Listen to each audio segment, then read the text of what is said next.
I am on my phone way too much. Sure, I'll check my screen time and laugh the pain away, telling myself I'm a creator, I need inspiration.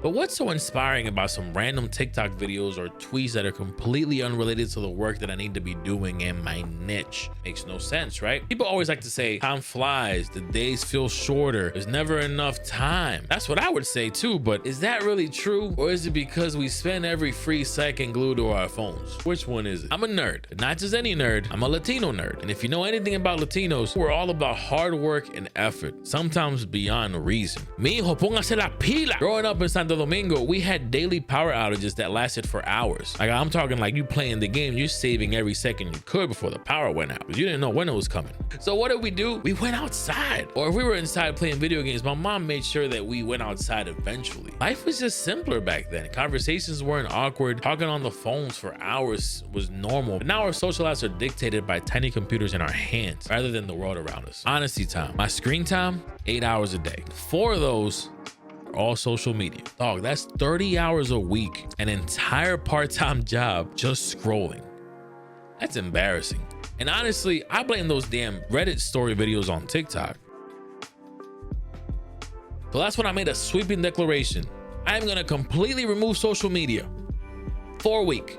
Now, I'm not deleting my apps because I'm still a creator. I need to post content, and apparently if I disappear from Facebook for a week, my wife thinks our friends will assume we're getting divorced or something. Bless her heart. Instead, I'm setting strict 30-minute blocks per day for checking comments, analytics, and scheduling posts. But outside of that, social media is off limits. The crazy part, it is alleged that some apps hold back your content if you're not actively engaging outside of just uploading. And honestly, that's frustrating as a creator. But at the same time, networking is important, and you'll always get further with a group than by yourself. And I know I need to be more intentional about that rather than just passively scrolling. And with this whole challenge, remember, don't tell me I can't do something. I literally have ADHD, and I'll do it just to prove it to you that I can do it. And by you, I mean me, you. So what's replacing social media this week?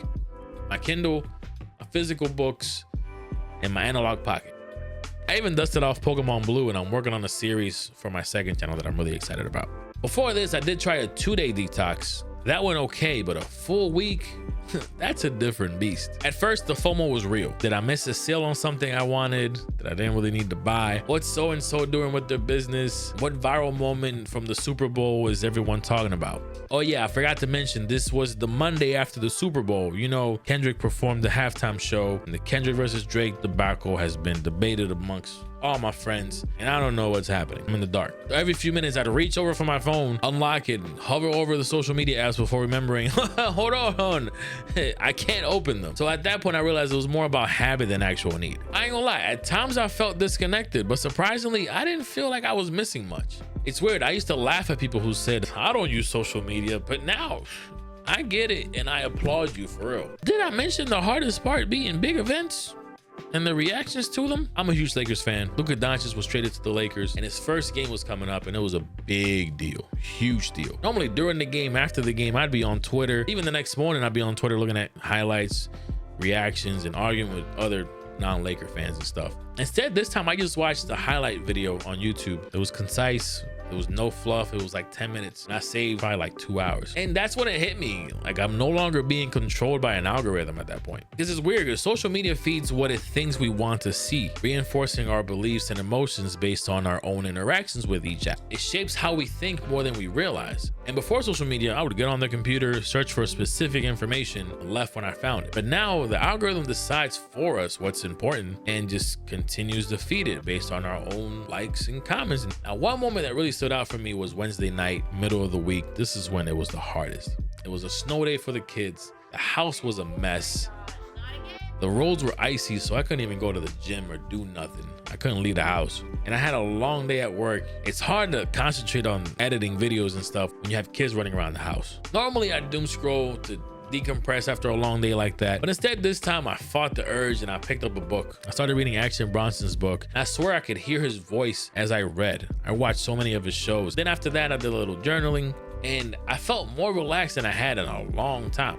So the urge to scroll was strong at this point. But even after doing all that, something weird happened. Like I accidentally opened the app and I almost felt anxious just being on it. So I just closed it immediately. And that's when I made the biggest realization of them all. I wasn't bored anymore. I just wasn't letting my phone steal my time anymore. I was reclaiming my time. Now, I will be honest, screen time is not a perfect indicator of actual phone usage. Some days, like I was ordering food for my kids and I had the food app open along with the GPS, and both apps got logged as an hour each. So stuff like that throws off the numbers, but my social media screen time, that is spot on. And that's what I'm tracking moving forward. So as the week progressed, I started to appreciate simple things, you know, like reading my Bible before bed, watching Pokemon with my daughter. She's obsessed with Eevee, always has been, but it's even worse now and I love it.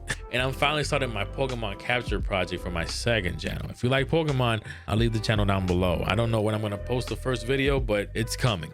I'm also learning cinematography to improve these videos that you're watching right now and just improve my storytelling as a whole. And that's the most important part. I found the time that I needed to create content. And this was something I had been struggling with for a while. And by the end of the week, I wasn't really dying to get back on social media. Sure, it was there, but I didn't really feel the need or the urge to really get back on it. For too long, it had an iron grip on me, but now I was reclaiming control. I think moving forward, what I'm gonna do is schedule like social media time or only access it on a separate device like my MacBook, so it feels like a choice and not so much a habit. Without these constant distractions, my phone felt like a tool as opposed to it being a social media jail cell. I spent more time with my family. I was more present. Reading became genuinely enjoyable instead of something I forced myself to do. I've been reading one book for like 2 months. My wife has read 6 books this year, bro. Props to her. And also, I may or may not be like 10+ hours deep in the Pokemon Blue. I'm gonna catch them all. All in all, did I discover some groundbreaking theory this week? Nah, but I did learn a lot about myself and where my time actually goes each day, each week. The days felt longer, I was less distracted,